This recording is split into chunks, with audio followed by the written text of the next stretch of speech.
بسم اللہ الرحمن الرحیم۔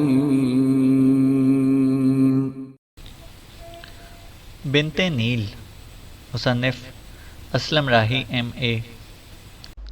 آتش دان کے پاس بیٹھ کر ترسیس کے ساتھ کھانا کھا چکنے کے بعد ادیم جب فارغ ہوا تو بڑے غور اور انہماک سے اس نے ترسیس کی طرف دیکھتے ہوئے کہا، ترسیس، اگر تم میرا ساتھ دینے کی حامی بھرو تو میں تم سے ایک راز کی بات کہوں۔ ترسیس نے انتہائی ارادت مندی کا اظہار کرتے ہوئے کہا، رمینس، ایک تو آپ کو بیٹا کہہ کر پکارتا ہوں، دوسرے سیریا کو یہاں سے نکالنے کی وجہ سے آپ میرے محسن بھی ہیں جس پر میں اپنی جان تک قربان کر سکتا ہوں۔ آپ مجھ پر پورا بھروسہ کر سکتے ہیں۔ آپ کہیں میں آپ کے کیا کام آ سکتا ہوں؟ میرے لیے ایک بہت بڑی سعادت ہوگی کہ میں کسی طرح آپ کے کام آؤں۔ ادیم نے کہا، ترسیس سنو، مجھے غور سے سنو۔ تم جانتے ہو کہ ہرکولس نے اپنے دونوں جرنیلوں کو، جن کے نام فروا اور یوآم ہیں، زندان میں ڈال رکھا ہے۔ ان دونوں کا قصور صرف یہ ہے کہ انہوں نے اسلام قبول کر لیا ہے۔ میں ان دونوں کو زندان سے نکالنا چاہتا ہوں۔ اس سلسلے میں تم میری ایک مدد کر سکتے ہو، اور وہ یہ کہ اس وقت ہمارے استبل میں 2 گھوڑے ہیں، ایک میرا اور دوسرا وہ جو تمہارے استعمال کے لیے خریدا گیا تھا۔ تم ان دونوں گھوڑوں کو لے کر ابھی شہر کے جنوبی دروازے سے باہر نکل جاؤ۔ دونوں گھوڑوں پر زینے اور ضرورت کا دیگر سامان ڈال دو۔ سنو ترسیس، شہر کے جنوب میں صرف 2 فرلانگ کے فاصلے پر چند سیاہ رنگ کی چٹانیں سمندر کے کنارے کھڑی ہیں۔ تم دونوں گھوڑوں کے ساتھ انہی سیاہ چٹانوں کے پاس جا کر میرا انتظار کرنا۔ میں فروا اور یوآم کو لے کر وہیں آؤں گا۔ ایک گھوڑے پر میں اور تم سوار ہو جائیں گے اور دوسرے پر فروا اور یوآم۔ ترسیس نے کہا، میں اس معاملے میں آپ سے پورا اتفاق کرتا ہوں۔ ادیم نے کہا، تو پھر اٹھو، تیاری کریں۔ دونوں اٹھ کھڑے ہوئے۔ پہلے انہوں نے 2 گھوڑے تیار کیے، پھر اپنے آپ کو پوری طرح مسلح کرنے کے بعد اپنے کندھے سے ایک چرمی خرجین لٹکا لی، جس میں 2 کمندوں کے علاوہ دیگر ضرورت کا سامان ڈال لیا۔ پھر وہ دونوں رات کی تاریکی میں حویلی سے باہر نکل گئے۔ سورج غروب ہو چکا تھا، ہر شے اندھیروں کے خوابوں کے اندر گم ہو گئی تھی۔ شفق آسمان کی نیلگوئی سے گلے مل چکی تھی۔ شب کی سیاہی اپنی ذات کو ہر شے میں غائب کر چکی تھی۔ ادیم اور ترسیس شہر کے جنوبی دروازے سے باہر نکلے۔ ترسیس دونوں گھوڑوں کو لے کر سمندر کے کنارے سیاہ چٹانوں کی جانب چلا گیا، جبکہ ادیم شہر سے نکل کر فصیل کے ساتھ ساتھ مغرب کی طرف چلنے لگا۔ اندھیرے میں وہ آگے بڑھتا رہا۔ اس جگہ ادیم رک گیا جہاں اب اس کی سیدھ میں فصیل کے زندان تھا۔ ادیم نے کچھ سوچا، پھر اپنے کندھے سے لٹکتی چرمی خرجین سے ایک کمند نکال کر شہر پناہ پر ڈالی۔ پہلی بار ہی اس کی کمند اوپر کہیں پھنس گئی۔ پھر اس نے ذرا کھینچ کر اس کی مضبوطی کا جائزہ لیا اور مطمئن ہو کر واپس مڑا اور شہر میں داخل ہو گیا۔ تیز تیز قدم اٹھاتا ہوا ادیم زندان کی طرف بڑھنے لگا تھا۔ جب وہ دروازے پر آیا تو وہاں کھڑے محافظوں میں سے ایک نے ادیم کو مخاطب کرتے ہوئے کہا، کیا آپ فروا اور یوآم سے ملنے کے لیے آئے ہیں؟ ادیم نے کہا، تمہارا اندازہ درست ہے، میں ان سے ہی ملنے آیا ہوں۔ ہرکولس کی طرف سے تم لوگوں کو ایسے احکامات مل چکے ہوں گے جن میں مجھے ان دونوں سے ملنے کی اجازت دی گئی ہو۔ پہرے دار نے کہا، ہرکولس کا بھائی تھیوڈورو یہاں آیا تھا اور اسے حکم دیا تھا کہ رات کے وقت جس وقت بھی فروا اور یوآم سے ملنا چاہے اسے اجازت ہے۔ زندان کے داروغہ بھی ابھی اپنے گھر گئے ہیں۔ وہ ہمیں سختی سے تنبیہ کر کے گئے ہیں کہ جب آپ آئیں تو فروا اور یوآم سے ملنے دیا جائے، لہٰذا آپ اندر جا سکتے ہیں۔ ادیم زندان میں داخل ہوا۔ ایک پہرےدار فروا اور یوآم کی طرف رہنمائی کے لیے ساتھ ہو لیا اور ادیم کو آہنی دروازے والی اس سنگین کی کوٹری میں لا کھڑا کیا جس کے اندر فروا اور یوآم بند تھے۔ پہرےدار نے آہنی دروازے کو لگا بھاری قفل کھول دیا اور ادیم سے کہا، آپ جا کر ان دونوں سے گفتگو کر سکتے ہیں۔ ادیم نے پہرےدار کی طرف دیکھتے ہوئے کہا، اب تم جاؤ، میں ان دونوں سے علیحدگی میں رازداری کے ساتھ بات چیت کروں گا۔ پہرےدار نے مسکراتے ہوئے کہا، آپ بے فکر رہیں، میں جا رہا ہوں، میں اس کا موضوع سمجھتا ہوں۔ فروا اور یوآم جو بیٹھے جاگ رہے تھے، ادیم اور پہرےدار کی گفتگو کو تعجب اور خاموشی کے ساتھ سن رہے تھے۔ پہرےدار مڑا اور وہاں سے چلا گیا۔ ادیم نے فروا اور یوآم دونوں کو سلام کیا اور ان دونوں نے گرم جوشی سے اس کے سلام کا جواب دیا۔ پھر ادیم نے ذومانی نگاہوں سے ان کی طرف دیکھتے ہوئے کہا، تم دونوں یہیں بیٹھ کر میرا انتظار کرو، میں تھوڑی دیر تک آتا ہوں۔ یہ رات تم دونوں کی زندان کی رات نہ ہو، میں چند ثانیوں میں لوٹ کر آ رہا ہوں اور پھر تم لوگوں کو ساتھ لے کر تم دونوں سے گفتگو کرتا ہوں۔ کوٹری سے باہر کھڑے ہوئے ہو کر ادیم نے ادھر ادھر دیکھا، وہاں کوئی بھی نہ تھا، ہر طرف تاریکی تھی۔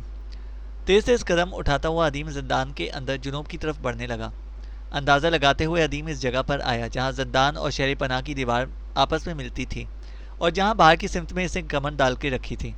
اپنا اطمینان کرنے کے بعد ادیم نے اپنی چرمی خرجین سے دوسری کمند نکالی اور لہرا کر اس نے دیوار پر لٹکا دی۔ ایک بار کمند کو کھینچ کر ادیم نے اس کی مضبوطی کا جائزہ لیا اور پھر واپس چل دیا۔ تھوڑی دیر بعد یوآم زندان کی اس کوٹری میں داخل ہوا جس کے اندر فروا اور یوآم موجود تھے۔ ادیم کو دیکھتے ہی وہ دونوں اٹھ کھڑے ہوئے۔ وہ دونوں ادیم سے کچھ کہنا چاہتے تھے کہ ادیم نے ان دونوں کو مخاطب کرتے ہوئے کہا، اے میری مسلم قوم کے فرزندوں، آؤ میرے ساتھ اس زندان سے نکل چلو کہ میں شہر پناہ کے جنوبی حصے کی طرف اندر اور باہر دونوں جانب کمندیں ڈال آیا ہوں۔ میں تم سے ملنے کے لیے ہرکولس سے اجازت لے کر آیا ہوں۔ آؤ میری قوم کے بیش بہا فرزندوں، یہاں سے بھاگ چلیں۔ فروا اور یوآم نے آگے بڑھ کر ادیم سے مصافحہ کیا۔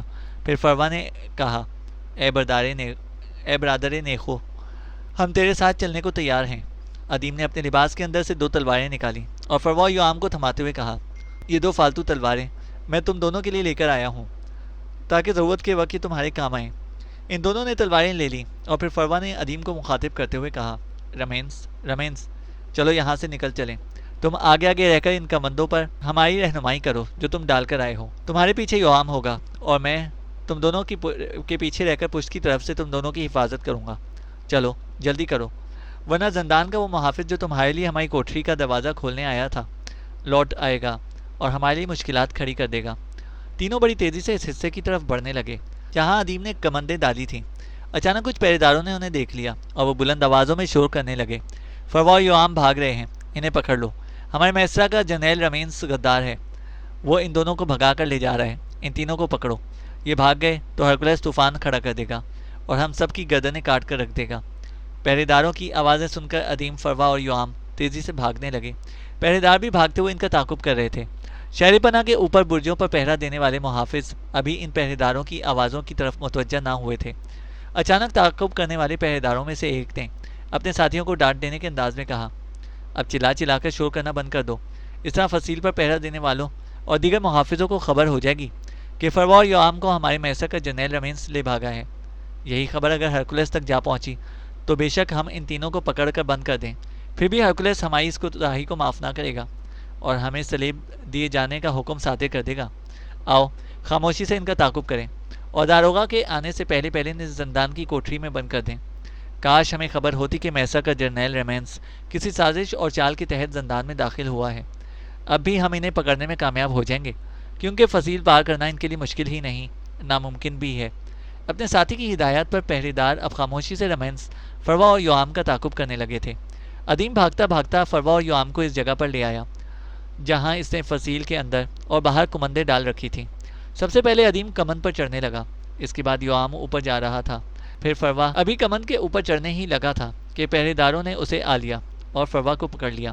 3 محافظ فروا کو پکڑ کر واپس لے گئے، جبکہ باقی کے 10-12 محافظ بڑی تیزی سے کمند پر چڑھتے ہوئے ادیم اور یوآم کا تعاقب کرنے لگے تھے۔ فروا کو پکڑنے کے بعد دوسرے روز فروا بن عمرو کو مصلوب کر دیا گیا تھا، کیونکہ اسے ہر لالچ پر لات مار دی تھی اور اسلام ترک کرنے سے انکار کر دیا تھا۔ ادیم اور یوآم بڑی تیزی سے کمند کے ذریعے فصیل کے اوپر گئے، پھر وہ اس کمند کے ذریعے جو ادیم نے فصیل کے بیرونی حصے میں ڈال رکھی تھی نیچے اترنے لگے۔ ادیم نے اپنی کمندیں چونکہ فصیل کے 2 برجوں کے درمیانی حصے میں ڈال رکھی تھیں، لہٰذا رات کے وقت فصیل کے محافظ فوری طور پر اس کی طرف متوجہ نہ ہو سکے۔ لیکن اچانک دائیں طرف کے برج میں کھڑے محافظوں نے انہیں دیکھ لیا اور وہ بھاگتے ہوئے اس طرف آئے۔ اتنی دیر تک ادیم اور یوآم نیچے اتر کر سمندر کے کنارے کھڑی سیاہ چٹانوں کی طرف بھاگ رہے تھے۔ تعاقب کرنے والے زندان کے پہرے دار جب فصیل کے اوپر آئے تو وہاں جمع ہونے والے برج کے محافظوں میں سے ایک نے کہا، یہ فصیل کے دونوں جانب کمندیں کس نے ڈالی ہیں؟ ابھی کوئی ان کمندوں سے نکل کر بھاگا ہے اور تم لوگ کس کے تعاقب میں ہو؟ پہرے داروں میں سے ایک نے کہا، ہم زندان کے محافظ ہیں۔ زندان میں جو مسلمان ہو جانے والے فروا اور یوآم بند تھے اور انہیں ترک اسلام کر دینے کی ترغیب دینے کے لیے ہرکولس نے اپنے میسرا کے جرنیل رمینس کو ان سے ملنے کی خصوصی اجازت دی تھی، لیکن رمینس نے غداری کی، اسے ان کمندوں کا پہلے سے انتظام کر رکھا تھا، لہٰذا وہ فروا اور یوآم کو لے کر بھاگ گیا۔ ہم نے فروا کو تو پکڑ لیا ہے اور دوبارہ زندان میں بند کر دیا ہے، لیکن رمینس کو وہ لے کر بھاگ نکلا ہے۔ اب ہم انہیں پکڑنے کے لیے ان کے تعاقب میں ہیں۔ وہ نیچے دیکھو، دونوں بھاگتے ہوئے سمندر کی طرف جا رہے ہیں۔ برج کے محافظوں کے سرخیل نے کہا، اس طرح پیدل ان کا تعاقب کر کے انہیں نہیں پکڑ سکتے۔ انہوں نے اگر فصیل پر کمندیں ڈالنے کا اہتمام کیا ہے تو انہوں نے یہاں سے فرار ہونے کی خاطر گھوڑوں کا انتظام بھی کر رکھا ہوگا۔ تم لوگ واپس شہر کی طرف جاؤ، میں شہر پناہ کے شمالی دروازے کے محافظوں سے کہتا ہوں وہ گھوڑوں پر سوار ہو کر ان کا تعاقب کریں۔ زندان کے محافظ واپس جا رہے تھے۔ جبکہ اس برج کے محافظوں کا سرخیل شہر پناہ کے شمالی دروازے کی طرف بھاگ رہا تھا۔ شہر پناہ سے اتر کر رمینس اور یوام بڑی تیزی سے سمندر کے کنارے کی سیاہ چٹانوں کی طرف بھاگ رہے تھے۔ دونوں خاموش تھے اور اپنی جانیں بچانے کی خاطر سمندر کی طرف بھاگ رہے تھے۔ سیاہ چٹانوں کے اندر گھس کر ادیم نے اپنی پھولی ہوئی سانس میں کہا، رمینس، ترسیس، ترسیس، تم کہاں ہو؟ جواب میں رات کی سر تاریکی اور بھیانک خاموشی کے اندر ترسیس کی آواز سنائی دی، میں اس جانب ہوں بیٹے۔ ادیم اور یوام پھر آواز کی سمت میں دوڑنے لگے۔ تھوڑی دیر بعد وہ دونوں وہاں پہنچے جہاں ترسیس دونوں گھوڑوں کی باگیں پکڑے کھڑا تھا۔ ادیم نے ایک گھوڑے کی طرف اشارہ کرتے ہوئے یوام سے کہا، یوام، یوام، تم اس گھوڑے پر سوار ہو جاؤ اور محفوظ جگہ کی طرف بھاگ جاؤ۔ ہم دونوں کا اکٹھے ایک سمت کو بھاگنا خطرناک ہوگا، اس طرح ہمارے پکڑے جانے کا زیادہ احتمال ہوگا۔ اب تم وقت ضائع نہ کرو اور یہاں سے بھاگ جاؤ۔ یوام نے فوراً ادیم اور ترسیس سے مصافحہ کیا اور گھوڑے پر سوار ہونے کے بعد اس نے کہا، رمینس، اس وقت حالات نے مجھے مجبور کر رکھا ہے، لیکن میرے رب نے چاہا تو میں کبھی تمہارے اس عظیم احسان کا بدلہ ضرور چکاؤں گا۔ کاش ہم فروہ بن عمرو کو بھی اپنے ساتھ لا سکتے۔ اس کے ساتھ ہی یوام نے گھوڑے کو زور سے ہانک دیا۔ اس کا رخ بالبک شہر کی طرف تھا۔ یوام کی روانگی کے بعد ادیم اپنے گھوڑے پر سوار ہوا، پھر ترسیس کا بازو پکڑ کر اسے اپنے پیچھے بٹھاتے ہوئے اس نے کہا، آؤ اب ہم بھی یہاں سے بھاگ چلیں۔ لگتا ہے کہ تعاقب کرنے والے وہیں رک گئے ہیں اور وہ ہمارے پیچھے فضیل سے نہیں اترے، لیکن یہ وقفہ، یہ خاموشی زیادہ خطرناک اور بھیانک ہو سکتی ہے، اس لیے کہ وہ مسلح سواروں کو ہمارے تعاقب میں لگا سکتے ہیں۔ ترسیس خاموشی سے ادیم کی گفتگو سنتا رہا۔ پھر ادیم نے گھوڑے کو ایڑ لگا دی اور ہانک دیا۔ گھوڑا بڑی تیز رفتاری سے جنوب کی طرف بھاگنے لگا۔ اچانک ادیم چونک سا پڑا اور ترسیس کو مخاطب کرتے ہوئے اس نے کہا، ترسیس، ترسیس، تم کچھ آوازیں سن رہے ہو؟ ترسیس نے کہا، ہاں، میرے کانوں میں گھوڑوں کی ٹاپیں پڑ رہی ہیں، لگتا ہے کہ ہمارا تعاقب شروع ہو گیا ہے۔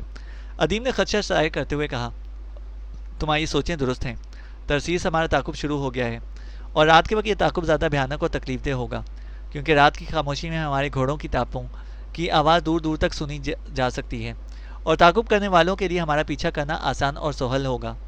ترسیس نے اس بار خوفزدہ سی آواز میں پوچھا، رمینس، میرے بیٹے، میں اپنی موت سے نہیں ڈرتا، تم مجھے یہاں اتار دو اور خود بھاگ جاؤ، میں تعاقب کرنے والوں کو روک کر انہیں بھٹکا دوں گا، اس طرح تمہیں بھاگنے کا موقع مل جائے گا۔ میں سیریا کی طرف سے فکر مند ہوں بیٹے، اگر تم بچ گئے تو وہ تمہارے ساتھ سکون کی زندگی گزار سکے گی، اور اگر تم بھی میرے ساتھ مارے گئے تو وہ بیچاری پناہ کی خاطر کہاں کہاں دھکے کھاتی پھرے گی۔ قسم ہر شے کے خالق کی، میں نے اسے اپنی بیٹی کی طرح چاہا ہے۔ ادیم نے ترسیس کی ران تھپ تھپاتے ہوئے کہا، نہیں نہیں، میں تمہیں نیچے اتار کر اکیلا نہیں آگے بڑھ سکتا، اپنے آپ کو میری خاطر موت کے منہ میں جانے کی اجازت ہرگز نہ دوں گا۔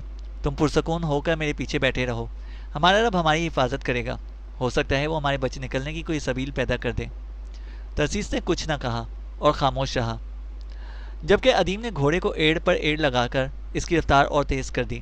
ادیم کا گھوڑا چونکہ دو آدمیوں کا بوجھ اٹھائے ہوئے تھا، لہٰذا تعاقب کرنے والوں نے آہستہ آہستہ درمیانی فاصلے کو کم کر لیا تھا۔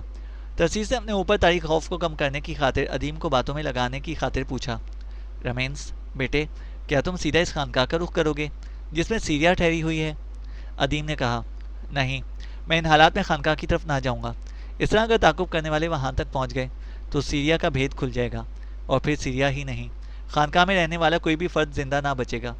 سنو سنو ترسیس، میں اپنے گھوڑے کو اس شاہراہ کی طرف لے کر جانے کی کوشش کر رہا ہوں جو تارس، حلب، کتنا اور دمشق سے ہوتی ہوئی بشان کی طرف جاتی ہے۔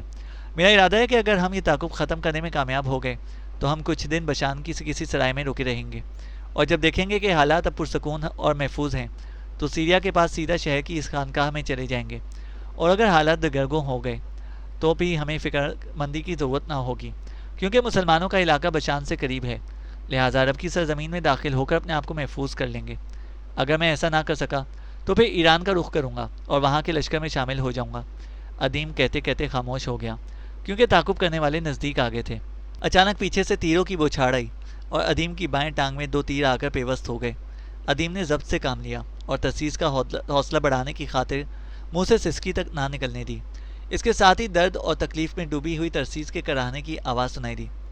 ادیم نے چونک کر پوچھا، ترسیس، کیا تمہارے کوئی تیر لگا ہے؟ ترسیس نے کراتی ہوئی آواز میں کہا، ہاں، مگر تم گھوڑے کو تیزی سے بھگاتے رہو، کہیں ایسا نہ ہو کہ یہ ہم دونوں کو پکڑنے میں کامیاب ہو جائیں۔ اچانک ادیم نے شاہراہ کو چھوڑ دیا اور اپنے گھوڑے کو بائیں طرف کی چٹانوں کی طرف موڑ دیا۔ اب وہ دیوتاؤں کی طرح کھڑی چٹانوں کو بھول بھلائیوں کے اندر اپنے گھوڑے کو بھگانے لگا تھا۔ تعقب کرنے والے یہ تو سمجھ گئے تھے کہ ادیم نے اپنے گھوڑے کو شاہراہ سے ہٹا کر چٹانوں کے اندر ڈال دیا ہے، لیکن وہ یہ نہ جان سکے کہ وہ کس سمت میں مڑا ہے۔ یہاں ادیم نے ایک اور دانشمندی کا ثبوت دیا کہ چٹانوں کے اندر اسے گھوڑے کو تیزی سے بھگانے کے بعد ایک چٹان کی اوٹ میں اسے روک دیا۔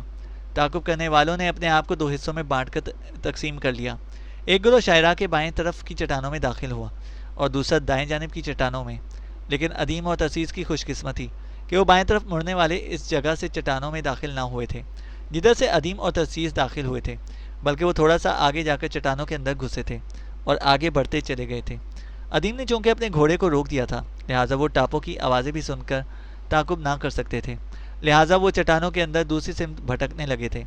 جب ادیم ابھی اسی جگہ اپنے گھوڑے کو روکے کھڑا تھا، کیونکہ رات کی سرد تاریکی اور گہری خاموشی میں وہ تعقب کرنے والوں کے گھوڑوں کی آوازیں سن کر خوب اندازہ لگا رہا تھا کہ وہ کس جانب ہیں۔ چٹانوں کی اوٹ میں اپنے گھوڑے پر سوار ادیم اچانک چونک پڑا، کیونکہ ایک دم سے ترسیس جو گھوڑے پر اس کے پیچھے بیٹھا ہوا تھا نیچے گر گیا۔ ادیم فوراً نیچے اترا۔ اس نے دیکھا کہ ترسیس بے سدھ پتھریلی زمین پر پڑا تھا۔ اس کی پیٹھ میں کئی تیر پیوست تھے اور اس کا سارا لباس لہو سے رنگین تھا۔ ادیم نے بے چین ہو کر اس کی نبض پر ہاتھ رکھا، لیکن وہاں اب کچھ نہ رکھا تھا۔ ترسیس ختم ہو چکا تھا۔ ادیم سمجھ گیا کہ تعقب کرنے والوں کے تیر کھانے کے بعد ترسیس مصلحتاً خاموش رہا اور ضبط کرتا رہا تاکہ اس کے زخمی ہونے کی وجہ سے رکنا نہ پڑے اور دشمن انہیں آ نہ لیں۔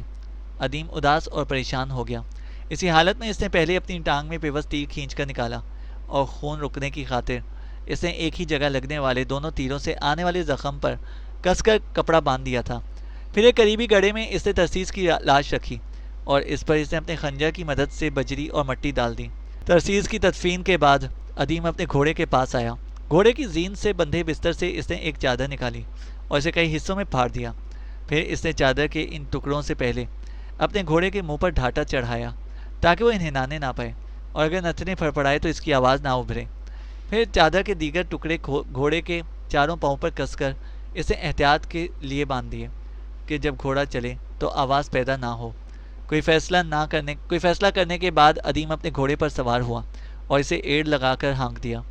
اب وہ چٹانوں کے اندر ہی اندر جنوب مشرق کی سمت میں بڑھنے کی کوشش کر رہا تھا۔ رات بھر کوہستانی سلسلے کے اندر سفر کرنے کے بعد اگلے روز سورج طلوع ہونے کے بعد وہ شاہراہ پر چڑھ گیا تھا جو حلب کی طرف جاتی تھی۔ اب وہ تعقب کرنے والوں کی طرف سے کچھ بے فکر سا ہو گیا تھا۔ ایک جگہ پانی کے ایک شفاف چشمے کے قریب وہ رکا۔ اپنے گھوڑے کو گھاس چر کر پیٹ بھرنے کے لیے اس نے کھلا چھوڑ دیا۔ خود اس نے وہاں بیٹھ کر اپنا ہاتھ منہ دھویا اور کھانا کھانے کے بعد وہ کچھ دیر کے لیے سستانے بیٹھ گیا۔ کافی دیر بعد وہ چونک اٹھا۔ اسے بھاگتے گھوڑوں کی آوازیں سنائی دے رہی تھیں۔ اسے فوراً اپنے گھوڑے کو دہانا چڑھا دیا۔ پھر وہ سوار ہوا اور اپنے گھوڑے کو اس نے ایک بلند ٹیلے پر چڑھایا۔ اس نے دیکھا کہ 7 سواروں کا ایک گروہ اس کی طرف آ رہا تھا۔ ادیم فکرمند ہو گیا۔ اسے اپنے گھوڑے کو حلب کی طرف جانے والی شاہراہ پر ڈال کر سر پر دوڑا دیا۔ وہ انہیں پہچان گیا تھا۔ وہ تعقب کرنے والوں کا ایک ہی گروہ تھا۔ شاید یہ وہ گروہ تھا جو مشرق کی چٹانوں میں اسے تلاش کرتے کرتے ادھر آ نکلا تھا۔ انہوں نے بھی ادیم کو پہچان لیا تھا، لہٰذا وہ بھی اپنے گھوڑوں کی رفتار بڑھا کے اس کے تعقب میں لگ گئے۔ گو اس بار ادیم کے گھوڑے پر تعقب کرنے والوں کی طرح ایک آدمی کا بوجھ ہی تھا اور وہ تازہ دم بھی تھا، لہٰذا وہ اپنے اور تعقب کرنے والوں کے درمیان فاصلہ بڑھاتا جا رہا تھا، لیکن پھر بھی وہ بہت جلد تعقب کرنے والوں سے نجات چاہتا تھا، اس لیے کہ اسے خدشہ تھا کہ اگر تعقب کرنے والوں نے راستے میں اپنی کسی فوجی چوکی اور عسکری مستقر سے اسے پکڑنے کے لیے مدد حاصل کر لی تو اس کے لیے خطرات اور مشکلات میں اضافہ ہو جائے گا۔ اس کی ٹانگ کا زخم تکلیف دہ ہوتا جا رہا تھا کیونکہ زخم پر کوئی دوا نہ لگائی جا سکی تھی۔ چشمے کے کنارے بیٹھ کر اس نے اپنے گھوڑے کی خرجین میں مرہم پٹی کا سامان تلاش کرنے کی کوشش کی تھی، لیکن اسے نہ ملا تھا۔ شاید ترسیس جس نے گھوڑے تیار کیے تھے مرہم پٹی کا سامان ڈالنا بھول گیا تھا، یا اس نے اس گھوڑے کی خرجین میں ڈال دیا تھا جسے یوام لے کر چل پڑا تھا۔ ان حالات میں زخم کا تکلیف دہ ہونا عجب بات نہ تھی۔ اپنے زخم کی تکلیف دہ حالت کے باوجود کسی مناسب جگہ پر ادیم تعقب کرنے والوں سے نبٹ لینا چاہتا تھا۔ وہ اس تعقب کو اور لمبا نہ کرنا چاہتا تھا۔ وہ کسی ایسی مناسب جگہ کی تلاش میں تھا جہاں وہ رک کر اور گھات میں بیٹھ کر ان تعقب کرنے والوں کا خاتمہ کر کے ان سے نجات حاصل کر سکے۔ حلب شہر سے 18 میل کے فاصلے پر دریائے کویق کے کنارے سنیاب نام کی ایک بستی سے ذرا فاصلے پر ادیم نے اپنے ارادوں کو عملی شکل دینے کا فیصلہ کیا۔ اپنے گھوڑوں کی رفتار اس نے اور تیز کر دی اور جس وقت شاہراہ دریائے کویق کے کنارے حلب کی طرف جا رہا تھا اور ادیم کے ایک طرف چٹانیں اور دوسری طرف دریائے کویک تھا۔ ادیم نے ایک اور موڑ مڑنے کے بعد اپنے گھوڑے کو روک لیا اور چٹانوں کے اندر گھس گیا۔ گھوڑے کو اس نے ایسی جگہ پر کھڑا کیا تھا جہاں وہ شاعرہ کی طرف سے نظر نہ آئے۔ خود وہ نیچے اترا اور گھوڑے کی زین سے بندھا ہوا تیروں کا ترکش اس نے اپنی پیٹھ پر باندھا، اپنی کمان سنبھالی اور ایک مناسب جگہ وہ گھات لگا کر بیٹھ گیا جہاں وہ شاعرہ پر نظر رکھ سکتا تھا، لیکن شاعرہ کی طرف سے وہ کسی کی نگاہوں میں نہ آ سکتا تھا۔ تعاقب کرنے والے اسی رفتار سے اپنے گھوڑے کو بھگاتے آ رہے تھے۔ ان کا خیال تھا کہ شاعرہ پر موڑ موڑ کر ادیم ان کی نگاہوں سے اوجھل ہو گیا ہے، جسے وہ بہت جلد جا لیں گے، لیکن جب وہ اپنے گھوڑوں کو مارتے بھگاتے موڑ کے قریب پہنچے، ان کی ساری راحت، اطمینان اور عافیت جواب دے گئی۔ آگ کے دریا اور لہو کی ندی کی طرح ان اجنبی فضاؤں اور بیگانہ صورت وادیوں میں ادیم ان پر حملہ آور ہوا۔ اس نے ان پر اس قدر تیزی اور سختی کے ساتھ تیروں کی بوچھاڑ کی کہ تعاقب کرنے والے اپنے احساس کی ندامت اور شرمندگی کی تھکن میں یوں محسوس کر رہے تھے جیسے انہیں کسی نے جہنم کی مجبور تنہا پستیوں میں سلگنے کو چھوڑ دیا ہو۔ وہ بیچارے خود اپنی ہی ذات کی گہری گپھاؤں کا شکار ہو کر رہ گئے تھے۔ جبل السماک کی بل کھاتی اس شاہراہ پر ادیم نے اپنی اندھا دھند تیر اندازی سے تعاقب کرنے والوں میں سے 4 کو موت کی گہری نیند سلا دیا۔ باقی بچنے والے 3 فوراً اپنے گھوڑے سے اتر گئے اور چٹانوں کی آڑ لے کر وہ ادیم کو تلاش کرنے کی کوشش کرنے لگے۔ گو ادیم کے زخم میں تکلیف بڑھ گئی تھی، اسے ہلکا ہلکا بخار بھی ہو گیا تھا، جسم ٹوٹ رہا تھا، پھر بھی اس نے اپنے حواس، اپنے خیالات کو مجتمع رکھا اور چٹانوں کے اندر چھپ چھپ کر وہ اس طرف بڑھا جہاں بچ جانے والے تینوں اس کی نظروں سے اوجھل ہو گئے تھے۔ آگے بڑھتے بڑھتے ادیم اچانک رک گیا اور اپنے آپ کو اس نے ایک بلند چٹان کی اوٹ میں کر لیا۔ اس نے دیکھا کہ وہ تینوں کندھے سے کندھا ملائے اور بیٹھ کر چلتے ہوئے اس کی طرف آ رہے تھے۔ اوٹ میں ہو کر ادیم نے پھر ترکش سے چند تیر نکال کر اپنے قریب رکھے، پھر ایک تیر چلے پر چڑھایا اور تاک کر انہیں مارا۔ تیر ان میں سے ایک کی چھاتی میں پیوست ہو گیا اور وہ بری طرح چیخنے چلانے لگا۔ دوسرے 2 پریشانی کی حالت میں اپنے ساتھی کی طرف ابھی دیکھ ہی رہے تھے کہ ادیم کی طرف سے ایک اور تیر آیا اور دوسرے کو بھی اس نے ڈھیر کر دیا۔ تیسرے نے اپنی جان بچانے کی خاطر وہاں سے بھاگنا چاہا، لیکن اس کی پشت کی طرف سے تیر برسا کر ادیم نے اسے بھی ختم کر دیا۔ پھر زخم کی تکلیف اور بخار کی حالت میں ادیم اوٹ سے نکلا، اپنے گھوڑے پر سوار ہو کر وہ شاہراہ پر آیا اور ایڑ لگا کر اسے سرپٹ دوڑا دیا۔ گو زخم کی تکلیف اور تیز بخار نے ادیم کو توڑ کر رکھ دیا تھا، لیکن وہ بڑے ضبط سے کام لیتے ہوئے اپنے سفر کو جاری رکھے ہوئے تھا۔ حلب اور پھر دمشق کے پاس سے ہو کر وہ بشان شہر کی طرف آیا۔ اس کا ارادہ تھا کہ بشان کی کسی گمنام سرائے میں رک کر وہ اپنا علاج کرائے گا اور اس کے بعد سیدھا کی خانقاہ کی طرف روانہ ہو جائے گا، لیکن یہاں پہنچنے سے پہلے اس کی حالت خراب ہو گئی۔ زخم جو مناسب علاج نہ ہونے کی وجہ سے بگڑ رہا تھا، اس کی وجہ سے ادیم کو تیز بخار نے گھیر لیا تھا اور اسے نڈھال اور بے بس کر کے رکھ دیا تھا۔ ایک روز جب جبل ہوران کے جنوب میں بشان شہر کے قریب دریائے ابانا کے کنارے آیا تو اس نے دیکھا کہ وہاں دریا کے کنارے ہی ماہی گیروں کی چھوٹی چھوٹی بستیاں تھیں، جن کے مکان کوہستانی پتھروں سے بنے ہوئے تھے، اور ان مکانوں سے صرف 2 میل دور ذرا بلندی پر بشان شہر تھا۔ بڑی مشکل اور ہمت کے ساتھ ادیم دریا سے ابانا کے کنارے گھوڑے سے اترا۔ انتہائی تکلیف دہ احساس کے ساتھ اس نے زمین سے بندھی چھاگل تھام کر پانی پیا اور دم لینے کی خاطر وہ دریا کے کنارے لیٹ گیا۔ اس کا گھوڑا دریا سے پانی پینے کے بعد دریا کے کنارے کنارے گھاس چرنے لگا تھا۔ کافی دیر تک بخار اور زخم کی تکلیف دہ حالت میں ادیم دریائے ابانا کے قریب پڑا رہا اور اس کا گھوڑا گھاس چر کر اپنا پیٹ بھرتا رہا۔ سورج اب غروب ہونے کی خاطر مغرب کی طرف ڈھل رہا تھا۔ اتنے میں ایک بوڑھا جس کا تعلق دریا کے کنارے مچھیروں کی ان بستیوں سے تھا ادھر آ نکلا۔ تھوڑی دیر تک وہ ادیم کو اس کے خوبصورت جنگی لباس میں حیرت اور غور سے دیکھتا رہا، پھر اسے ہمدردی اور شفقت میں پکارتے ہوئے کہا، اے اجنبی، تو کافی دیر سے یہاں لیٹا ہوا ہے، میں تجھے دیکھتا رہا ہوں۔ دیکھ، سورج اب غروب ہونے کو ڈھل گیا ہے۔ کیا تو بہت تھک گیا ہے جو تجھے وقت کا احساس نہیں رہا؟ یا تو اپنی منزل پر پہنچ چکا ہے؟ کیا تو بشان شہر کو نہیں جانا چاہتا؟ ادیم نے لیٹے ہی لیٹے سر گھما کر اس بوڑھے کی طرف دیکھا جو اپنے لباس اور حلیے سے علب رکھتا تھا۔ پھر اس نے اس بوڑھے کو مخاطب کرتے ہوئے پوچھا، کیا پہلے آپ مجھے بتائیں گے کہ آپ کون ہیں اور کہاں سے آئے ہیں؟ اس بوڑھے عرب نے ہلکی ہلکی مسکراہٹ میں کہا، میرا نام صابور ہے اور میں اس دریا کے کنارے مچھیروں کی بستیوں کا سردار ہوں۔ ہم لوگ عرب ہیں، پہلے خانہ بدوش ہوا کرتے تھے اور اپنے ریوڑوں کے ساتھ صحرائے عرب کے نخلستانوں اور شام کی وادیوں کے درمیان چکر کاٹا کرتے تھے۔ پھر ہم نے خانہ بدوشی ترک کر دی اور اس کنارے دریائے ابانا کے کنارے آباد ہو گئے اور مچھیروں کا پیشہ اختیار کر لیا۔ ہم مچھلیاں پکڑ کر بشان شہر میں بیچ کر اپنی گزر بسر اچھی کر لیتے ہیں۔ ذرا رک کر اس بوڑھے عرب سردار صابور نے پھر کہا، میں نے تمہیں اپنے متعلق تمام تفصیل بتا دی ہے۔ اب تم کہو کہ کون ہو، کہاں سے آئے ہو اور یوں بے فکر ہو کر یہاں دریا کے کنارے کیوں لیٹ گئے ہو؟ لگتا ہے کہ تم زیادہ ہی تھک گئے ہو، جو مجھ سے گفتگو بھی لیٹ کر ہی کر رہے ہو۔ ادیم نے کہا، میں شمال کی دور دراز کی منزلوں کی طرف سے آیا ہوں۔ میرے کچھ دشمنوں سے میرا ٹکراؤ ہو گیا اور انہوں نے مجھے زخمی کر دیا۔ پھر وہ میرے تعاقب میں لگے رہے اور یہ تعاقب بہت طویل اور تکلیف دہ تھا۔ گو میں اپنے ان دشمنوں کو ایک کوہستانی سلسلے کے اندر گھیر کر ختم کرنے میں کامیاب ہو گیا، لیکن زخم کی دیکھ بھال نہ ہونے کی وجہ سے مجھے بخار ہو گیا تھا اور اب میری حالت ایسی ہے کہ میں اپنا سفر جاری نہیں رکھ سکتا۔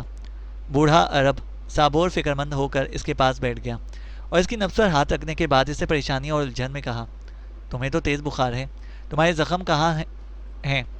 ادیم نے کہا، بائیں ٹانگ پر۔ صابور نے لباس ہٹا کر دیکھا، بائیں ٹانگ پر کپڑا پھاڑ کر پٹی باندھی گئی تھی جو بھیگ کر خشک ہو گئی تھی۔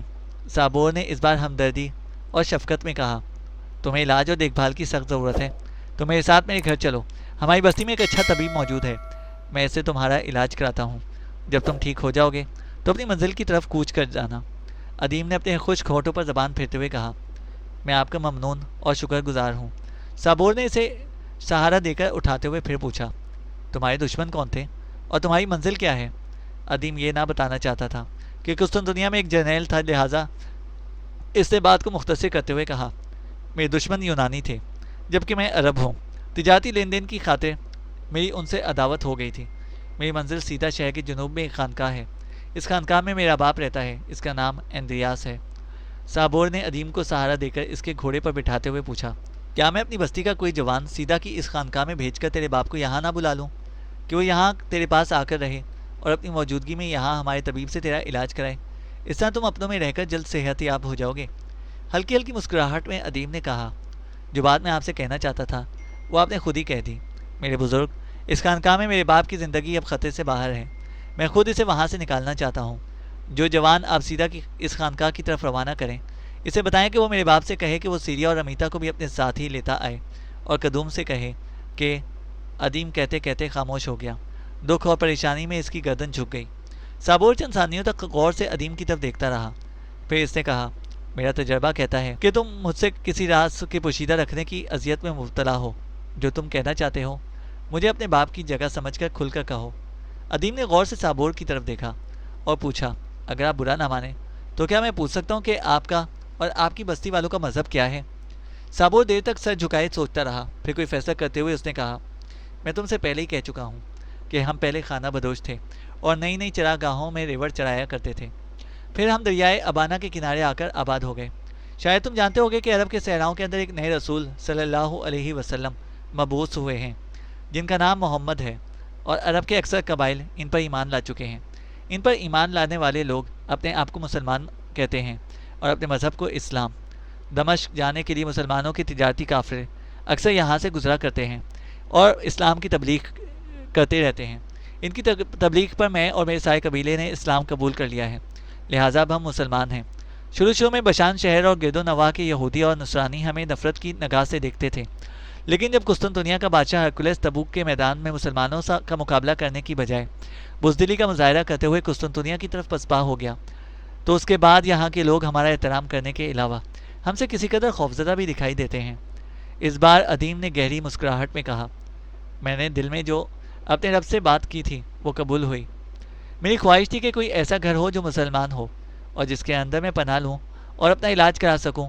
میرے بزرگ، اب جب کہ یہ دریائے ابانا کے کنارے کی بستیاں مسلمان بھائیوں کی ہیں، میں آپ کو اپنے اصل واقعات سناتا ہوں۔ یہاں دریائے ابانا کے کنارے ان بستیوں کے اندر مجھے اپنا راز اگل دینے میں کوئی خطرہ نہیں ہے۔ پھر ادیم نے اس عرب سردار صابور سے اپنا اصل نام اور اصل حالات کہہ دیے، گو اس نے سیریا سے متعلق تفصیلات بھی بتا دی تھیں۔ بوڑھے صابور نے اس بار زیادہ خوشی اور اطمینان کا اظہار کرتے ہوئے کہا، اے میری قوم کے فرزند، یہاں ان بستیوں کے اندر اب تو محفوظ ہے، یہاں ہرکولس تمہیں کوئی نقصان نہیں پہنچا سکتا۔ اول تو تمہاری تلاش میں اس قدر دور کوئی آئے گا ہی نہیں، اور اگر آ بھی گیا تو ہم تمہیں دریائے ابانا کے اندر کھڑی کشتیوں کے اندر چھپا سکتے ہیں۔ رمینس میرے بیٹے، میرا اپنا کوئی فرزند نہیں، صرف ایک بیٹی ہے، اس کا نام انیفا ہے۔ میں سمجھتا ہوں کہ تمہارے آنے سے مجھے ایک شیر دل بیٹا اور میری بیٹی کو ایک شیر دل بھائی مل گیا ہے۔ تم جب تک چاہے یہاں رہو، یہ بستیاں تمہاری اپنی ہیں۔ اگر تم مستقل رہائش رکھنا چاہو تو مجھے اور زیادہ خوشی ہوگی۔ صابور نے ادیم کے گھوڑے کو پکڑ کر اور سہارا دے کر ادیم کو اس پر سوار کروا دیا۔ ادیم نے کہا جو جوان آپ سیریا کی طرف خانقاہ کی طرف روانہ کریں، اسے کہیں کہ میرے باپ سے کہے کہ وہ سیریا اور امیتا کو اپنے ساتھ لیتا ہے، میرے باپ سے اصل حالات کہے، سیریا اور امیتا کو خود ہی ساتھ لے آئے۔ اس کے علاوہ قدوم سے کہے کہ اگر اس سرائے میں ہرکولیس کی طرف سے میرا کوئی پتہ کرنے آئے تو قدوم ان پر یہ ظاہر کرے کہ وہ مسلمان نہیں نصرانی ہے۔ مجھے امید ہے کہ اس سرائے کی طرف کوئی نہ آئے گا، اس لیے کہ میں نے ہرکولیس یا پھر کسی اور سے بھی اس خانقاہ کا نہیں بتایا، اور نہ بتایا ہے کہ میں اسی خانقاہ میں رہتا ہوں۔ میں نے صرف اس قدر بتایا تھا کہ میں سیدھا میں رہتا ہوں۔ صابور نے آگے بڑھ کر ادیم کے گھوڑے کی باگ پکڑتے ہوئے کہا، میں اس خانقاہ کی طرف بھیجے جانے والے جوان کو سب کچھ سمجھا دوں گا، تم فکر نہ کرو، آؤ گھر چلیں، تمہیں فی الفور آرام کی اور علاج کی ضرورت ہے۔ ادیم کی طرف سے جواب کا انتظار کیے بغیر صابور ادیم کے گھوڑے کی باگ پکڑ کر بستی کی طرف چل دیا۔ تھوڑی دیر بعد صابور بستی کے ایک ایسے مکان میں داخل ہوا جو خاصا کھلا اور ہوادار تھا۔ صحن میں بیرونی دیوار کے ساتھ ساتھ درخت لگے ہوئے تھے جو ہوا کے باعث پتوں سے بے نیاز ٹن منڈ کھڑے تھے۔ صحن میں مٹی کے چولہے پر ایک خوبصورت لڑکی بیٹھی کھانا پکا رہی تھی۔ صابور نے خوشی سے اسے مخاطب کرتے ہوئے کہا، انیفا، انیفا میری بیٹی، دیکھ میں تیرے لیے کیسا شیردل بھائی لے کر آیا ہوں، پر یہ بیمار اور زخمی ہے، ہم دونوں اس کی دیکھ بھال کریں گے، تم فوراً اٹھ کر دیوان خانے میں ایک نرم بستر لگاؤ۔ انیفا خوشی کا اظہار کرتی ہوئی فوراً اٹھ کھڑی ہوئی اور دیوان خانے میں داخل ہوئی۔ صابور نے بھی ادیم کو سہارا دے کر گھوڑے سے اتارا اور دیوان خانے میں داخل ہوا۔ اس وقت تک انیفا دیوان خانے میں پلنگ پر بستر لگا چکی تھی۔ صابور نے ادیم کو بستر پر لٹا دیا اور کہا، تم لیٹو، میں طبیب کو بلاتا ہوں، اور بیٹی انیفا سے تمہارے حالات بھی کہتا ہوں، اور اپنی بستی کے کسی جوان کو سیدھا کی خانقاہ کی طرف روانہ کرتا ہوں۔ صابور باہر نکل گیا۔ ادیم آنکھیں بند کیے کافی دیر تک بستر پر پڑا رہا، یہاں تک کہ دیوان خانے میں انیفا داخل ہوئی اور ادیم کو مخاطب کر کے پکارتے ہوئے اس نے کہا، اے میرے بھائی، آپ کو سردی اور بھوک لگی ہوگی، آپ اٹھیں، میں آپ کو کچھ کھلا دوں۔ ادیم نے نرم آواز میں پوچھا، اے میری بہن، تیرے بابا کہاں ہیں؟ انیفا نے اس بار اداسی اور ہمدردی میں ملی جلی آواز میں کہا، اے برادر مہربان، میرے باپ نے آپ کے پورے حالات مجھ سے کہہ دیے ہیں، انہوں نے سیدھا کی خانقاہ کی طرف ایک جوان بھی روانہ کر دیا ہے، اور اب وہ طبیب کو بلانے کے لیے گئے ہیں، بس وہ آنے ہی والے ہوں گے۔ اے میرے بھائی، یہ خبر میرے لیے انتہائی خوشی کا باعث ہے کہ آپ مسلمان ہیں اور ہرکولیس کے لشکر میں ایک سرکردہ جرنیل رہے ہیں۔ ادیم نے دیکھا کہ انیفا کے ہاتھ میں چمڑے کے دو چھوٹے چھوٹے مشکیزے، دوسرے ہاتھ میں مٹی کا ایک کوڑا پیالہ تھا۔ ادیم ہلکی ہلکی مسکراہٹ میں پوچھا، تو ان مشکیزوں میں کیا لائی ہے؟ انیفا نے کہا، ایک میں کھجور کا شیرہ اور دوسرے میں شہد ہے، اس علاقے میں شہد بہت ہوتا ہے، جب پک جاتا ہے تو ہم لوگ خود ہی مکھیوں کو ہٹا کر اتار لیتے ہیں، اس لیے ہمیں یہ بازار سے خریدنا نہیں پڑتا، بلکہ ہمارے قبیلے کے کچھ لوگ شہد کے چھٹے اکٹھے کر کے بیچتے بھی ہیں۔ انیفا نے پہلے کھجور کا شیرہ پیالے میں ڈال کر ادیم کو دیا اور وہ پی گیا۔ پھر وہ شہد دینے ہی لگی تھی کہ دیوان خانے میں صابور داخل ہوا، اس کے ساتھ طبیب بھی تھا۔ ادیم نے اٹھ کر بیٹھنا چاہا، پر طبیب نے اس سے مسافہ کرتے ہوئے کہا، آپ لیٹے رہیں، اٹھ کر بیٹھنے کی ضرورت نہیں ہے۔ ادیم لیٹا رہا۔ طبیب نے پہلے اس کی نبض محسوس کی، پھر اپنی چرمی تھیلے کے اندر سے سفید اور بھورے رنگ کے صفوف کی شکل میں 2 دوائیاں اس نے نکال لیں۔ منکے کے ایک دانے کو کھول کر دونوں دوائیاں تھوڑی تھوڑی سی اس نے دانے میں بند کی اور ادیم کو دیتے ہوئے کہا، یہ کھا جاؤ۔ ادیم نے منکے کا وہ دانہ لیا اور کھا لیا۔ پھر طبیب نے انیفا کی طرف دیکھتے ہوئے کہا، بیٹی، کسی برتن میں تھوڑا سا پانی لاؤ۔ انیفا نے مشکیزے اور پیالہ وہیں رکھ دیے اور بھاگ کر گئی اور پانی لے کر آ گئی۔ طبیب نے زخم پر بندھی ہوئی پٹی کھولی، پھر اپنے چرمی تھیلے سے اس نے روئی نکالی اور پانی میں بھگو کر زخم کو صاف کرتے ہوئے اس نے کہا، زخم بذات خود اتنا بڑا اور گہرا نہ تھا، احتیاط اور علاج نہ ہونے کی وجہ سے یہ پھیل اور سوج گیا ہے اور تکلیف دہ ہو گیا ہے، اب یہ ٹھیک ہوتے ہوتے بھی کچھ دن لے گا۔ بہرحال میں اس کا ایسا علاج شروع کرتا ہوں کہ یہ جلد ٹھیک ہو جائے گا۔ زخم صاف کرنے کے بعد طبیب نے اس میں مرہم بھر کر اور کس کر پٹی باندھ دی۔ اپنا کام ختم کر کے طبیب اٹھ کھڑا ہوا اور ادیم کی طرف دیکھتے ہوئے اس نے کہا، آپ زیادہ چلنے پھرنے سے پرہیز کریں، ضرورت کے تحت جب باہر جانا پڑے تو اپنے ہاتھ میں لاٹھی رکھیں، بائیں ٹانگ کا وزن اس لاٹھی پر ڈال کر چلیں تاکہ زخم پر دباؤ نہ پڑے اور یہ مزید خراب نہ ہو جائے۔ میں اب جاتا ہوں، مجھے اب بلانے کی ضرورت نہیں، میں خود ہی ہر روز مغرب کی نماز کے بعد آ کر ان کا بخار دیکھ کر جایا کروں گا اور زخم پر پٹی باندھ دیا کروں گا۔ ہاں، اگر بیچ میں بخار تیز ہو جائے یا یہ زیادہ تکلیف محسوس کریں تو کسی کو بھیج کر مجھے فوراً گھر سے بلا لیں، بخدا ایسے مجاہد کی خدمت کرنا بھی ایک سعادت اور ثواب ہے۔ صابور نے کہا، آپ بیٹھے نا، کھانا کھا کر جائیں۔ طبیب نے کہا، نہیں، میں اب چلتا ہوں، مغرب کی نماز کے بعد میں نے چند اور مریضوں کو بھی دیکھنا ہے، اور پھر میں کھانا دیر سے عشاء کی نماز کے بعد کھانے کا عادی ہوں۔ طبیب نے صابور اور ادیم سے مصافحہ کیا اور چلا گیا۔ اتنی دیر میں بستی کے اندر مغرب کی اذان سنائی دی۔ صابور اور حنیفہ دونوں باپ بیٹی نے وضو کر کے وہیں دیوان خانے میں نماز ادا کرنی شروع کر دی۔ ادیم نے دیوار پر ہاتھ پھیر کر تیمم کیا اور بستر پر لیٹے ہی لیٹے وہ اشاروں سے نماز پڑھنے لگا۔ نماز کے بعد وہ تینوں دیوان خانے میں بیٹھے کھانا کھا رہے تھے۔ رات سرد اور بے چاند سی تھی، ہر طرف خاموشی تھی، جیسے کسی قدیم معبد میں استادہ کوئی پرانا بت۔ فضاؤں کے اندر بکھرے اندھیرے کی تہوں کے اندر کوئی جگنو، کوئی روشنی تھی، ہر شے خوابیدہ تھی۔ اندھیری رات نے جمال حیات کو راکھ کر کے رکھ دیا تھا۔ ایسے میں دروازے پر دستک ہوئی۔ آتش دان کے قریب چٹائیوں پر لگے گدوں پر سویا ہوا قدوم اٹھ کر بیٹھ گیا اور شاید دوسری دستک کا انتظار کرنے لگا۔ اتنی دیر میں اس کے قریب سویا ہوا اندریاس بھی اٹھ کر بیٹھ گیا اور تجسس اور انتشار سے بھرپور آواز میں اس نے پوچھا، قدوم، یہ رات کے اس وقت خانقاہ کے دروازے پر کون دستک دے سکتا ہے؟ اندریاس جواب میں کچھ کہنے والا تھا کہ اس کمرے میں سیریا اور قدوم کی بیوی زمیل داخل ہوئیں۔ قدوم کو مخاطب کرتے ہوئے زمیل نے پوچھا، یہ رات کے اس وقت خانقاہ کے دروازے پر دستک کون دے رہا ہے؟ یہ تیسری چوتھی دستک ہے۔ قدوم اٹھ کھڑا ہوا اور کہا، میں تو ایک ہی سنی ہے اور یہی سمجھ رہا تھا کہ یہ پہلی دستک ہے۔ میں دیکھتا ہوں کہیں یہ رومانس نہ ہو، پر وہ رات کے اس حصے میں پہلے تو کبھی نہیں آیا۔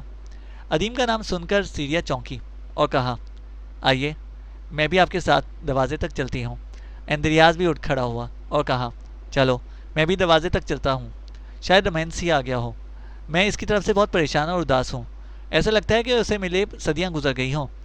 سیریا، زمیل، قدوم اور اندریاس چاروں خانقاہ کے بیرونی دروازے کی طرف بڑھے۔ جب قدوم نے آگے بڑھ کر خانقاہ کا دروازہ کھولا تو انہوں نے وہاں دیکھا کہ خانقاہ سے ایک جوان اپنے گھوڑے کی باگ پکڑے کھڑا ہے اور وہ اپنے لباس اور حلیے سے عرب محسوس ہوتا تھا۔ جب دروازہ کھلا تو اس جوان نے رازدارانہ انداز میں پوچھا، کیا اس سرائے میں سیریا، رمیتا نام کی لڑکیاں یا اندریاس اور قدوم نام کا کوئی شخص ہے؟ اندریاس نے آگے بڑھ کر اس جوان سے مصافحہ کرتے ہوئے کہا، میرا نام اندریاس ہے، کہو تم کہاں سے آئے ہو؟ اس جوان نے پہلے قدوم سے مصافحہ کیا، پھر وہ کہہ رہا تھا، میرا نام سمران ہے، رمین سے متعلق کچھ کہنے اور آپ لوگوں کو لینے بشان شہر کی طرف سے آیا ہوں۔ اس کے کہنے پر سیریا نے چونک کر پوچھا، رمینس خیریت سے ہے؟ سمران نے کہا، خیریت ہوتی تو میں رات کے اس وقت بھاگم بھاگ اس خانقاہ کی طرف کیوں آتا؟ سیریا کی حالت عجیب ہو گئی۔ وہ بیچاری صبح کی آغوش میں مدھم ہوتے ستاروں اور شام کی آغوش میں بکھرتے اندھیروں کی طرح ویران ہو گئی تھی۔ وہ بیچاری اندھے جھونکوں اور بکھرے حروف کی بے چہرہ صورتوں کی طرح منتشر اور پراگندہ ہو گئی تھی۔ اس کی آنکھوں میں انجانی تھکن اور ویرانی سی آ پڑی تھی۔ اتنے میں قدوم نے سمران کو مخاطب کر کے کہا، اے اجنبی جوان، میں نہیں جانتا کہ رومانس سے متعلق تم ہمارے لیے کیسی خبر لے کر آئے ہو، تاہم تم اندر آؤ، تم سردی کے مارے آئے ہو، آتش دان کے پاس آ کر بیٹھو اور ہمیں رومانس سے متعلق تفصیل سے کہو۔ قدوم نے پہلے سمران کا گھوڑا استبل میں باندھ کر اس کے آگے چارہ ڈال دیا، پھر وہ خانقاہ میں داخل ہو کر اس کمرے میں آتش دان کے قریب بیٹھ گئے جس کے اندر اندریاس اور قدوم سوئے ہوئے تھے۔ پھر اندریاس نے بکھری بکھری آواز میں کہا، اے اجنبی، میرے بیٹے رومانس سے متعلق جلدی کہو جو تم کہنا چاہتے ہو، کہ میرے دل میں وسوسوں اور مایوسی کی لہروں کا شکار ہو گیا ہے۔ اس کے بغیر میرا ماضی اور میرا مستقبل بے حال ہوگا۔ اندریاس کے چپ ہونے پر کمرے میں خاموشی برسر اقتدار آ گئی، اور اس خاموشی میں سمران نے سیریا، اندریاس، قدوم اور زمیل سے رومانس کے قسطنطنیہ سے بھاگنے، زخمی ہونے اور پھر دریائے ابانا کے کنارے اپنی بستیوں کے اندر پناہ لینے کے حالات تفصیل سے سنا ڈالے۔ اندریاس نے وہیں سجدے میں گر کر شکر ادا کیا، پھر اس نے سمران سے کہا، اے اجنبی، خدا کا سچ شکر کہ میرا بیٹا معمولی زخمی ہوا ہے، کیا اس کو بخار خطرناک تو نہیں؟ سمران نے کہا، انشاءاللہ وہ بہت جلد تندرست ہو جائیں گے۔ اس نے اندریاس، سیریا اور امیتا کو وہاں پہنچنے کے علاوہ قدوم کے لیے کہا ہے کہ اگر قسطنطنیہ سے کوئی اس کے متعلق پوچھتا ہوا خانقاہ کی طرف آ نکلے تو اس سے کہے کہ رومانس کا باپ یہیں رہتا تھا لیکن وہ مصر میں اپنے گھر واپس چلا گیا ہے۔ اس نے یہ بھی کہا تھا کہ قسطنطنیہ کی طرف سے آنے والوں پر یہ ظاہر نہ ہونے دیا جائے کہ آپ مسلمان ہیں، اور ہاں، اگر آپ لوگ تکلیف محسوس نہ کریں تو میں اندریاس، سیریا اور امیتا کے ساتھ ابھی اور اسی وقت یہاں سے کوچ کرنا پسند کروں گا۔ رات کی تاریکی میں ہم اپنے سفر کا زیادہ حصہ طے کر کے محفوظ ہو جائیں گے۔ اندریاس نے کہا، اے اجنبی، رمیتا تو یہاں سے عرب کے صحراؤں سے اپنے قبیلے کی طرف جا چکی ہے، اب یہاں میں ہوں اور میرے پاس یہ میری بیٹی سیریا ہے۔ الحمدللہ ہم دونوں اسلام قبول کر چکے ہیں اور ابھی تمہارے ساتھ چلنے کو تیار ہیں۔ سیریا نے بے چینی سے اندریاس کو مخاطب کرتے ہوئے کہا، بابا، ہمیں فوراً یہاں سے کوچ کرنا چاہیے۔ رمینز زخمی اور بیمار ہیں، انہیں ہماری تیمارداری اور دیکھ بھال کی سخت ضرورت ہے۔ اندریاس فوراً اٹھ کھڑا ہوا۔ دونوں نے اٹھ کر اپنی تیاری کی۔ قدوم اور زمیل بھی ان دونوں کی مدد کر رہے تھے۔ پھر رات کی تاریکی میں سیریا اور اندریاس سمران کے ساتھ خانقاہ کی طرف کوچ کر گئے۔ رات کی تاریکی میں جب لوگ عشاء کی نماز ادا کرنے کے بعد سردی کے باعث اپنے گھروں میں دبک چکے تھے، ترمید اور امیتا دونوں بنو سلیم کی اس بستی میں داخل ہوئے جو ان کی اپنی بستی تھی اور جس کے اندر پل کر وہ جوان ہوئے تھے۔ رمیتا کے باپ اور بنو سلیم کے سردار عباس بن مرداس کی حویلی کے سامنے انہوں نے اپنے گھوڑے کو روک لیا اور نیچے اترا۔ اپنی اتنی دیر میں رمیتا بھی پھلانگ کر اپنے گھوڑے سے نیچے اتر گئی تھی۔ پھر ترمید آگے بڑھا اور حویلی کے بیرونی دروازے پر اس نے دستک دی، جبکہ رمیتا ایک طرف اوٹ میں ہو کر کھڑی ہو گئی۔ تھوڑی دیر بعد حویلی کا دروازہ کھلا اور دروازہ کھولنے والا خود بنو سلیم کا سردار اور رمیتا کا باپ عباس بن مرداس تھا۔ ترمید کو دیکھتے ہی وہ چونکا اور پوچھا، تم زندہ ہو؟ کہاں رہے تم؟ عباس بن مرداس کے سامنے کھڑے ترمید نے گردن جھکاتے ہوئے کہا، میں مسلمان ہو کر یہاں سے بھاگ گیا تھا، اس لیے کہ آپ میرے قتل کے در پہ تھے۔ اب میں لوٹ کر آیا ہوں۔ اب اگر آپ وہ پرانا انتقام لینا چاہیں اور اب بھی مجھے اسلام قبول کرنے کا مجرم سمجھتے ہوں تو میری گردن حاضر ہے، کاٹ دیں، میں آپ کے سامنے دفاع نہ کروں گا۔ عباس بن مرداس نے کوئی جواب نہ دیا اور خاموش رہا۔ عباس بن مرداس کی طرف سے کوئی جواب نہ پا کر ترمید چونکا اور جب اس نے گردن سیدھی کی اور تو عباس بن مرداس کی طرف دیکھا تو وہ دنگ رہ گیا۔ عباس بن مرداس کی آنکھوں سے آنسو چھلک پڑے تھے اور وہ ضبط کرنے کی خاطر بری طرح اپنے ہونٹ کاٹ رہا تھا۔ ترمید نے عباس بن مرداس کے ضمیر پر ایک اور ضرب لگاتے ہوئے کہا، اب جب کہ میں نے اپنے آپ کو سزا کے لیے از خود آپ کے سامنے پیش کر دیا ہے تو آپ رو رہے ہیں؟ حیرت ہے، آپ کو تو خوش ہونا چاہیے۔ عباس بن مرداس نے ڈوبی ہوئی آواز میں کہا، وہ جہالت اور گناہوں کا دور تھا جب ہم اپنے بنائے ہوئے بتوں کے سامنے اطاعت و انکساری کا اظہار کرتے تھے، جب ہم آفتاب کی سنہری کرنوں سے مروب تھے، جب ہم جہالت کی بے بسی کی تلیسان اوڑھ کر اور خواب در آغوش رہ کر دفیں بجا بجا کر حص محبت کی دیوی دیوتاؤں کی نوازشوں کے گیت گایا کرتے تھے۔ اے لبان کے بیٹے، اب اس تشنگی اور طلب و شوق کا دور ختم ہوا۔ اب وہ رات، وہ تنہائیاں، وہ ظلمت، وہ خلائیں ختم ہو گئیں۔ اب ہماری روحوں کو حیات کا احساس ہو گیا ہے۔ اب ہم مسلمان ہو چکے ہیں۔ اب ہم فنا پسندوں کو بقا عزیز رکھتے ہیں۔ انسان کا آغاز اور انجام قبر ہے۔ جس طرح پھول اپنی زندگی اور خوشبو مٹی سے حاصل کرتا ہے، اسی طرح انسان بھی اوروں کی کوتاہیوں اور کمزوریوں سے حکمت و قوت حاصل کرتا ہے۔ ہم نے بے فکری اور فراغ طلبی ترک کر کے لمحہ فکر اور زندگی کے اسرار و رموز کو پا لیا ہے۔ اب ہمارا خدا ایک، رسول ایک، ہم سب خود ایک، ہمارے جذبے، ہماری سوچیں ایک، ہماری منفعت، ہماری جد و جہد ایک۔ اب ہم سب مسلمان ایک قوم ہیں اور اپنی انفرادیت کو اپنی اجتماعی بہتری کے طور پر فراموش کر چکے ہیں۔ ہم خوش قسمت ہیں کہ ہم اس رسول صلی اللہ علیہ وسلم پر ایمان لے کر آئے ہیں، جو نور و سعادت کا چشمہ ہے، جس کی آمد سے اوہام کی زنجیریں ٹوٹنے لگی ہیں، تمدن کی گمراہی اور پستی مٹنے لگی ہے، اور کفر الحاد کی آزادی اب ایمان کی تلپٹ کر دینے والی آندھی کا شکار ہو جائے گی۔ لبان کے بیٹے، تم ہم سے بہتر ہو کہ تم ہماری نسبت پہلے ایمان لائے۔ تھوڑی دیر خاموش رہنے کے بعد عباس بن مرداس پھر کہہ رہا تھا، میری بیٹی، وہ کیسی اچھی اور دانشمند تھی کہ ہم سے پہلے ایمان لائی۔ ہم نے اس کی قدر نہ کی، نہ جانے وہ کہاں چلی گئی اور اب کہاں ہوگی۔ کاش میں ان لوگوں کی زندگیوں سے نہ کھیلا ہوتا جو میرے قبیلے میں ایمان لائے تھے۔ اللہ مجھے معاف کرے لابان کے بیٹے، اب میں اس حویلی میں اکیلا ہوں۔ میری بیوی حویلی کے ایک حصے کی چھت سے گرنے سے فوت ہو گئی، الحمدللہ وہ ایمان لا کر فوت ہوئی۔ اب اس حویلی میں اکیلا ہوں کہ سب لونڈی غلام میں نے آزاد کر دیے ہیں۔ لابان کے بیٹے، تم باہر کیوں کھڑے ہو؟ اندر آؤ، اس حویلی کو تم اپنی حویلی جانو۔ ترمید نے کہا، نہیں، میں اکیلا اندر نہ جاؤں گا، میرے پاس آپ کی ایک امانت تھی، تو بس میں آپ کی وہ امانت لوٹانے آیا ہوں۔ عباس بن مرداس نے چونک کر پوچھا، میری امانت؟ تم کس قسم کی گفتگو کر رہے ہو؟ میں تو کسی کے پاس کوئی امانت نہ رکھی تھی، اگر کوئی تھی بھی تو مجھے یاد نہ رہی، تو میں اسے تمہیں سونپتا ہوں۔ ترمید نے کہا، وہ آپ کی ایسی قیمتی متاع ہے جو سونپی نہیں جا سکتی۔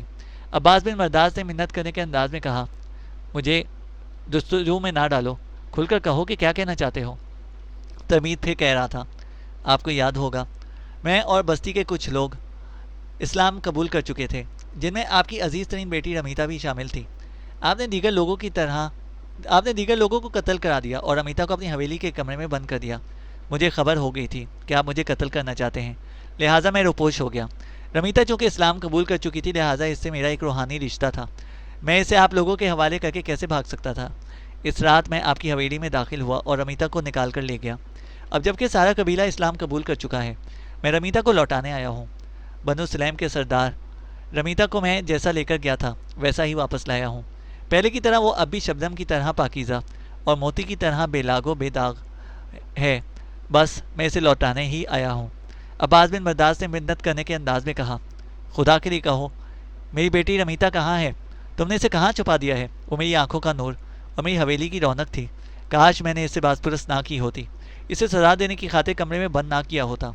تحمید نے آواز دیتے ہوئے کہا، رمیتا رمیتا اب باہر آ جاؤ۔ تحمید کے کہنے پر رمیتا اوٹ سے نکلی اور بھاگ کر اپنے باپ سے لپٹ گئی۔ اس کی آنکھوں میں آنسو تھے، شاید وہ اپنی ماں کی موت کا سن کر روتی رہی تھی۔ عباس بن مرداس نے اس کی پیشانی چومتے ہوئے کہا، اے میری بیٹی، میں اب خوش قسمت ہوں، تیرے آنے سے اس حویلی کی بہار اور رونق لوٹ آئی ہے۔ میری بچی، میں نے تم پر ظلم کیا، مجھے معاف کر دے۔ رمیتا نے اپنا سر عباس بن مرداس کے کندھے پر رکھتے ہوئے کہا، اے میرے باپ، اس وقت آپ کا کوئی قصور نہ تھا، اس وقت ہم الحاد و بت پرستی کے اندھیروں میں بھٹک رہے تھے۔ اے میرے باپ، میں آپ کو اسلام قبول کرنے پر مبارکباد دیتی ہوں۔ میری ماں بھی زندہ ہوتی تو میں اسے بھی اسلام کی حالت میں دیکھ سکتی۔ عباس بن مرداس نے کہا، میرے بچوں، تمہارے بعد ہماری بستیوں میں وبا پھیلی تھی جس میں کافی لوگ مارے گئے۔ تمید، اس وبا میں تمہارے دونوں چچا اور چچیاں بھی مر گئیں۔ اب تمہارے گھر میں تمہارا امزاد جرام اور تمہارے دوسرے چچا کی بیٹی اشتانہ ہیں۔ ان دونوں کی شادی ہو گئی تھی اور اب گھر میں وہ دونوں ہیں۔ اب ان کے یہاں کوئی اولاد نہیں ہے۔ اپنے دونوں اماں اور چچیوں کی مرگ کا سن کر تمید بیچارہ دم بخود رہ گیا۔ اس کی گردن آپ سے آپ جھک گئی تھی اور آنکھوں میں آنسوؤں کی نمی بھر گئی۔ کچھ دیر تمید یوں ہی گردن جھکائے کھڑا رہا، پھر اس نے عباس بن مرداس کو مخاطب کرتے ہوئے کہا، میرے بزرگ، میں اب اپنے گھر جاتا ہوں اور اپنے بھائی اور بہن جرام اور اشتانہ سے ملتا ہوں۔ عباس بن مرداس نے کہا، اب رات کافی ہو چکی ہے بیٹے، تم یہیں ہماری حویلی میں ہی رکو، صبح چلے جانا، میں تمہیں روکوں گا نہیں۔ اندر آؤ بیٹے، تمہارے ساتھ باتیں کرتے ہوئے مجھے خوشی ہوگی۔ تمید مان گیا۔ عباس بن مرداس دونوں کو لے کر حویلی میں داخل ہوا اور اپنے دیوان خانے میں لا کر بٹھایا۔ پھر اس نے کہا، تم دونوں بیٹھو، میں تمہارے لیے کھانا لاتا ہوں۔ رمیتا فوراً اپنی جگہ سے اٹھ کھڑی ہوئی اور کہا، اب جب کہ آپ کی بیٹی گھر ہے، آپ کو ایسی زحمت کرنے کی کیا ضرورت ہے؟ رمیتا باپ کے ساتھ باہر نکل گئی، جبکہ تمید وہیں دیوان خانے میں بیٹھ کر ان دونوں کی واپسی کا انتظار کرنے لگا۔ تھوڑی دیر بعد عباس بن مرداس دیوان خانے میں داخل ہوا اور تمید کو مخاطب کرتے ہوئے کہنے لگا، لابان کے بیٹے، رمیتا مجھے اپنے سارے حالات تفصیل سے سنا چکی ہے۔ بخدا میں خوش ہوں کہ تم اسے یہاں سے نکال کر لے گئے تھے۔ میں تمہارا ممنون بھی ہوں کہ تم نے ایک مقدس امانت کی طرح رمیتا کی جان و ناموس کی حفاظت کی۔ میرا رب تمہیں ضرور اس کا اجر دے گا۔ سنو تمید، رمیتا نے مجھے صاف گوئی سے بھی بتا دیا ہے کہ تم ایک دوسرے کو پسند کرتے ہو۔ سنو، میں تم دونوں کی شادی کر دوں گا اور اس کام سے میں کل ہی فارغ ہو جاؤں گا۔ عباس بن مرداس کہتے کہتے رک گیا، کیونکہ دیوان خانے میں تمید کا چچا زاد بھائی جرام اور اس کی بیوی اشتانہ داخل ہوئے تھے۔ تمید انہیں دیکھ کر اٹھ کھڑا ہوا، جرام اسے دیکھ کر بھاگا اور اس سے لپٹ گیا۔ اشتانہ کی آنکھوں میں خوشی کے آنسو تھے، جنہیں اس نے پہنچتے ہوئے کہا، اے میرے بھائی، خدائے بزرگ کا سچ شکر کہ تم زندہ ہو اور واپس لوٹ آئے ہو۔ اے میرے بھائی، شاید سردار عباس بن مرداس نے تمہیں بتا دیا ہو کہ ایک وبا میں تمہارے دونوں ام اور چچیاں مر چکی ہیں۔ تمہاری غیر موجودگی میں تمہاری ماں بھی یہاں آئی تھی۔ تمید چونکا اور جرام سے علیحدہ ہوتے ہوئے اس نے پوچھا، میری ماں زندہ ہے؟ وہ یہاں آئی تھی؟ وہ تم دونوں کے ساتھ کیوں نہیں آئی؟ وہ کہاں ہے اور تمہیں میرے آنے کی اطلاع کیسے ہوئی؟ اشتانہ نے کہا، عباس بن مرداس نے اپنا ایک ہمسایہ بھیج کر ہمیں بلایا ہے۔ تمہاری ماں کو ہم نے بتایا تھا کہ تمید بنو غسان یا شیبانی قبائل کی طرف گیا ہوگا۔ تمہارے دونوں ام اور چچیوں کی مرگ کے بعد تمہاری ماں ایسی دل برداشتہ ہوئی کہ وہ تمہیں تلاش کرنے نکل گئی تھی۔ ہم نے اسے بہت روکا، لیکن اس نے ہماری بات نہ مانی۔ وہ بڑی دلیر اور جرأت مند خاتون ہے، تلوار چلانے کا فن وہ مردوں کی طرح بے باکی سے جانتی ہے۔ میرا دل کہتا ہے کہ وہ تمہاری تلاش میں بنو غسان اور شیبانی قبائل کی طرف گئی ہوگی۔ کاش وہ ہماری بات مان جاتی، یہاں رکی رہتی، تو آج وہ تم سے مل سکتی۔ اس نے اسلام بھی قبول کر لیا ہے اور مسلمان ہو گئی ہے۔ تمید نے کہا، میں بہت جلد اپنی ماں کی تلاش میں نکلوں گا اور مجھے امید ہے کہ میں اسے ڈھونڈ نکالوں گا۔ جرام اور اشتانہ تمید اور عباس بن مرداس کے ساتھ بیٹھ گئے۔ پھر عباس بن مرداس کہہ رہا تھا، میں اگر تمید اور رمیتا کی شادی کر دوں تو کیا تم دونوں کو اس پر کوئی اعتراض ہوگا؟ جرام نے کہا، ہمیں کیوں اعتراض ہوگا، بلکہ تو ہماری خوشی کا باعث ہوگا۔ عباس نے فیصلہ کن لہجے میں کہا، تو پھر کل میں تمید اور رمیتا کی شادی کر دوں گا۔ میری جس قدر باغات اور راضی ہے، اس کے مالک یہ دونوں ہوں گے۔ تم دونوں میاں بیوی آج رات یہیں میرے ہاں ہی رہو گے اور کل تمید اور رمیتا کی شادی سے فارغ ہو کر اپنے گھر جاؤ گے۔ ترمید اب میرے اور رمیتا کے ساتھ اسی حویلی میں رہے گا۔ اور عباس بن مرداس کہتے کہتے رک گیا، کیونکہ رمیتا کھانے کے برتن اٹھائے اندر آ گئی تھی، اور پھر وہ اور ترمید دونوں خاموشی سے کھانا کھانے لگے تھے۔ دوسرے روز ترمید اور رمیتا کی شادی ہو گئی۔ چینل کو سبسکرائب کریں اور بیل آئیکن کو پریس کریں تاکہ ہماری ہر اپڈیٹ آپ کو بر وقت مل سکے۔